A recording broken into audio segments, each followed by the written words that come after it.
골로새서 1장 23절 말씀 다 같이 한 목소리로 받들어 읽도록 하겠습니다. 만일 너희가 믿음에 거하고 터 위에 굳게 서서 너희 들은 바 복음의 소망에서 흔들리지 아니하면 그리하리라. 이 복음은 천하 만민에게 전파된 바요 나 바울은 이 복음의 일꾼이 되었노라. 아멘. 우리들은 믿음의 터 위에 굳건하게 우리의 영혼의 집을 또 우리의 인생의 집을 세워가고 있습니까? 우리가 이 말씀을 통해서 바로 그러한 부분들을 점검해 보고자 합니다. 그래서 우리가 이 믿음의 터 위에 굳게 서지 못하고 흔들리는 경우들이 있는데 그러니까 두 가지 경우로 이제 생각해 볼 수가 있습니다. 그래서 여기서 이제 흔들린다라는 말은 말 그대로 옮긴단 말이죠. 그래서 이 원래 들었던 복음, 그 복음의 자리에서 내가 바로 굳건하게 서야 될 예수 그리스도의 반석의 그 자리를 떠나서 하나님께서 나를 거룩하고 흠없고 책망할 것이 없는 자로 세워주시는 바로 그 굳건한 기초와 토대의 자리를 떠나지 말라라는 거죠.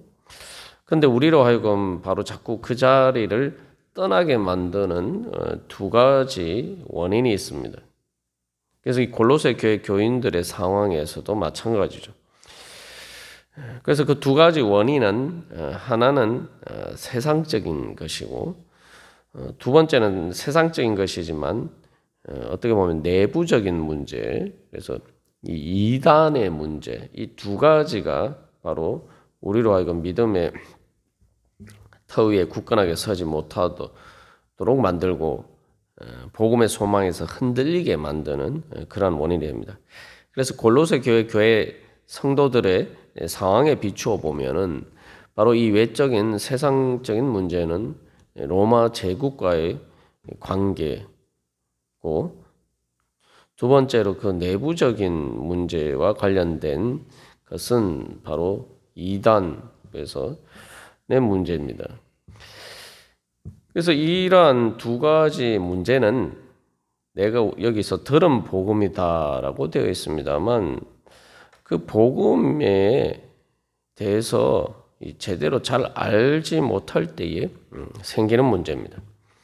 그래서 세상의 그러한 유혹에 흔들리고는 이유는 복음이 정말 나에게 필요한가라는 문제와 관련되어 있고 또 이단의 문제는 복음이 정말 완전한가의 문제와 관련되어 있습니다.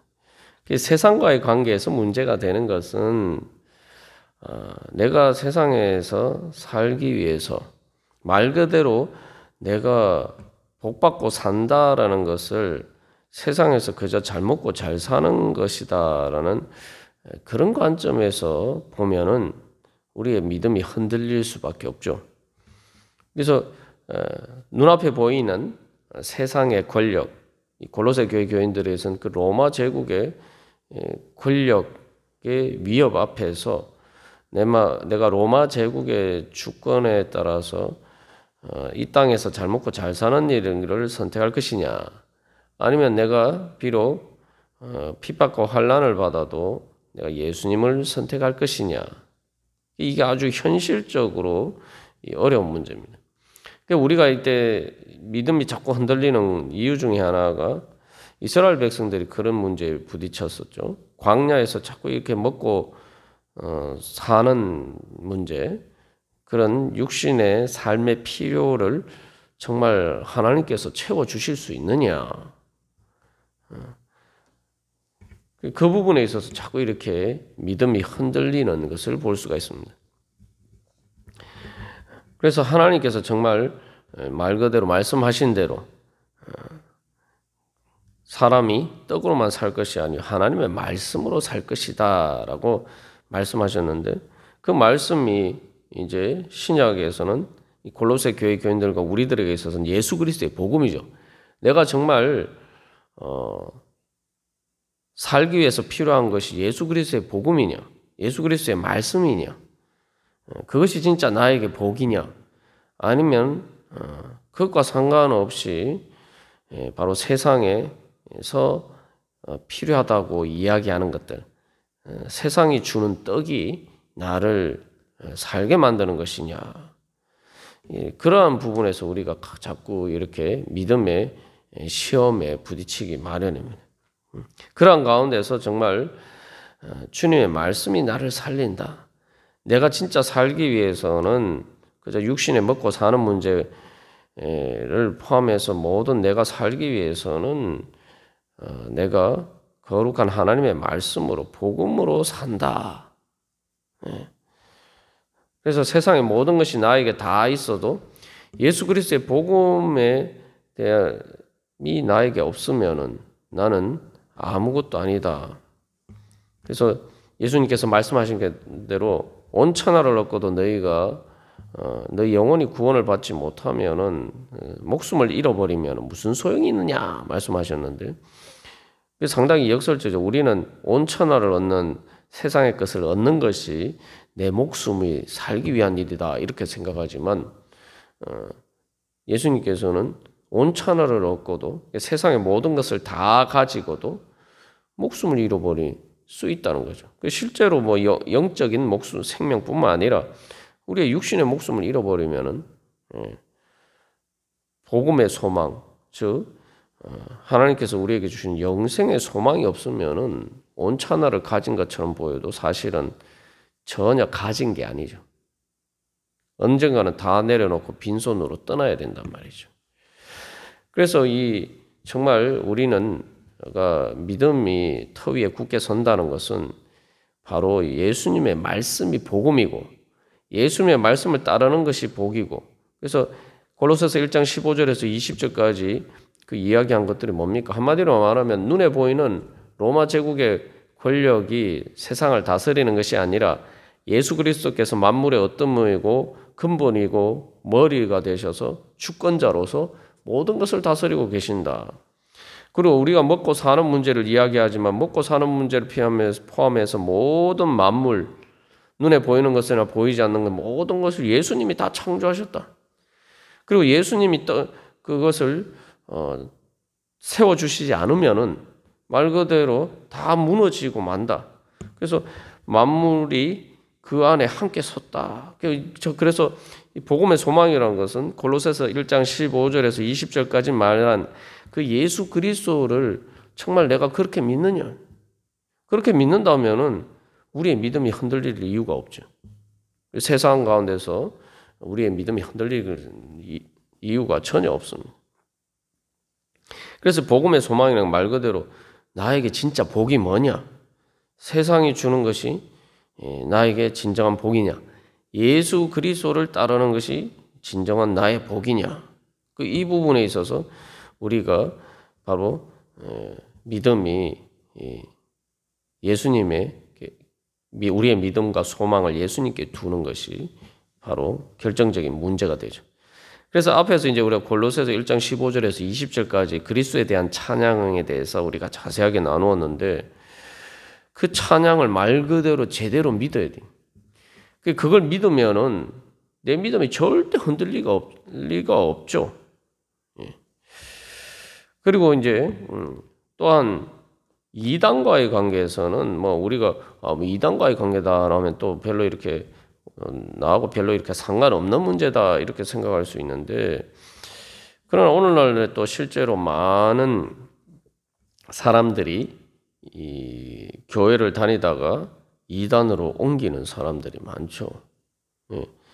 신천지나 이런 이단들을 대부분 보면은 전혀 예수를 안 믿던 사람들이 옮긴 경우보다 사실은 이제 예수를 믿다가 교회에서 옮긴 사람들이 많아요. 말 그대로 흔들린다는 말은 옮긴다라는 말에서는 자리를 옮긴다 라는 말인데, 성경에서 이제 지계석을 옮기지 마라 그랬는데 내 주민등록 주소를 옮기는 것처럼 내 삶의 근본적인 자리를 옮기는 거예요. 실제로 그렇게 이단으로 옮긴 사람들도 많습니다만, 또한 그렇지 않더라 하더라도 우리가 예수를 믿으면서 복음을 제대로 믿지 못하고 마치 뭔가 다 좀 더 다른 것이 있어야 되느냐. 다시 말하면은 어떤 문제냐면 이 관점에서는 복음이 내가 들은 것으로는 부족하다. 이렇게 이제 생각한단 말이에요. 그래서 뭔가 새로운 복음.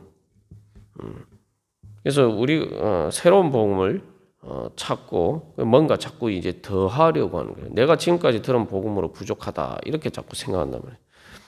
이것은 어떻게 보면 참 더 이렇게 완전한 것을 추구한다는 것처럼 보여서 신앙적인 것처럼 보이지만 실제로 또 이것이 믿음이 없는 거죠. 내가 지금까지 들은 복음이 부족하다 이렇게 생각하는 거예요.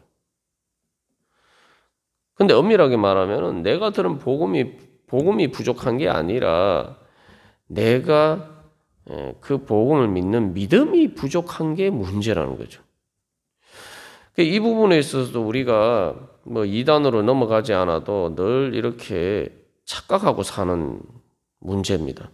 오늘날 많은 신앙인들이 예수를 믿는다고 하면서도 내가 뭐 교회 나와서 예배 드리고 뭐 우리가 보통 생각하는 그 기본적인 그 신앙의 형식들을 지키니까 나는 믿음이 있다. 내가 여기서 뭐 더 이렇게 뭐 알 필요가 있냐. 뭐 이렇게 생각해요. 내가 이미 마치 그래서 뭐 완전한 것처럼 또 그렇게 생각하는 경우들이 있습니다. 이단으로 가는 사람들은 또 뭔가 부족하다 생각해서 가는데 또 우리는 많은 경우 나는 이미 뭐 다 아는 것처럼 그렇게 생각하고 살 때가 많단 말이죠. 그러나 우리가 앞에서도 이제 세상과의 관계에서도 살펴본 것처럼 내가 정말 결정적인 순간에 하나님의 예수 그리스도의 영광이 세상의 영광과 비교할 수 없이 놀랍고 영광스럽고 아름답고 귀하다. 이것들이 내 눈에 보여야 돼요. 실제로 내 눈에 보여야지 바로 내가 제대로 그래도 믿음의 기초 위에 서 있는 겁니다. 그런데 우리는 마치 자꾸 이렇게 이미 완전한 것처럼 그렇지도 못하면서도 완전한 것처럼 그렇게 생각할 때가 많은 거죠. 그래서 아직 영적으로 어리면서도 신앙적으로 영적으로 어린아이와 같은 상태에 있으면서도 마치 다 된 것처럼 생각하는 것. 또한 그런 문제들이 있죠. 그러면 자꾸 이렇게 세상 가운데서 또 흔들리게 되어 있습니다. 그래서 이런 문제들 앞에서 그래서 이 들은 복음이라는 게 중요한데 들은 바 복음이라는 것은 뭔가 새로운 것을 자꾸 뭐 들어서 이 채워진다라고 생각하는 것이 아니라 이미 들은 것을 대해서 제대로 알고 이해하고 깨닫고 내 삶에 적용하고 바로 내 삶을 실제로 그 들은 것에 따라서 세워가야 된다는 거죠. 그래서 이 이단의 문제와 관련해서도 바로 이 예수 그리스도의 복음인데 그 예수 그리스도의 복음의 터라는 것은 또 에베소서에서 이야기하는 것처럼 사도들과 선지자들의 터라고 이야기하고 있어요. 그래서 이 교회죠. 그래서 교회를 통해서 바로 그 전파된 복음. 그래서 예수 그리스도에 대한 복음이 교회를 통해서 전파되고 가르쳐지는데 바로 그 교회의 가르침에 그 터 위에 굳게 서 있느냐. 그래서 교회가 아닌 교회 밖에 뭔가 다른 것을 자꾸 이렇게 찾으려고 할 때 그것이 세상이 될 수도 있고 또 이단이 될 수도 있고 그런 문제들이 우리 앞에 설 수가 있습니다. 결국 중요한 것은 예수 그리스도가 정말 나에게 모든 것 되시냐. 앞에서 골로새서 1장 15절에서 20절까지 찬양의 내용이 다 그거 아닙니까? 예수님이 모든 충만하시다. 모든 하나님 아버지의 모든 충만이 예수님 안에 거한다. 그리고 또한 그 예수 그리스도의 충만이 바로 교회 가운데 거한다. 교회가 그 몸이다. 그래서 예수 그리스도에 대한 믿음과 교회의 그런 가르침 속에서 교회를 통한 바로 그 복음의 기초. 그래서 그 두 가지 기초 위에 우리가 제대로 서 있느냐. 그래서 이 예수님을 모퉁이 돌이라고 사도들과 선지자들의 터라고 이야기하는데 예수님을 통해서 예수님의 기초 위에 바로 교회, 사도들과 선지자들로 이끌어지는 신구약의 그 교회의 그러한 터. 그래서 그것이 이제 성경 말씀이죠. 성경 말씀과 또 성경 말씀을 해석하는 또 교리적인 정통적인 그 교리의 그러한 터. 그죠? 그래서 그 위에 내가 제대로 서 있느냐. 근데 이것은 또 우리의 삶의 현실에서 내가 들은 복음을 얼마나 내가 실제로 내 삶의 기초가 되고 그것들이 내 삶을 세워져 가는 그러한 것으로 적용이 되어서 내가 그것에 따라서 살고 있느냐. 또 그런 문제로 연결이 되죠. 그래서 우리가 이런 부분에 있어서 우리 자신을 돌이켜보면서 다시 한번 더욱더 예수 그리스도와 교회를 통한 복음의 믿음과 소망의 가운데 우리가 견고하게 서기를 간절히 소망하면서 주님 오늘도 주님 다시 한번 예수 그리스도의 복음의 그 영광을 보게 하여 주시고 또 그러한 믿음으로 주님 앞에 예배하는 가운데 교회를 통해서 하나님께서 또 주신 복음의 은혜를 주여 깨달아 알게 하여 주시옵소서. 우리 기도하면서 나아가도록 하겠습니다. 전능하신 사랑과 은혜 하나님 아버지 감사합니다.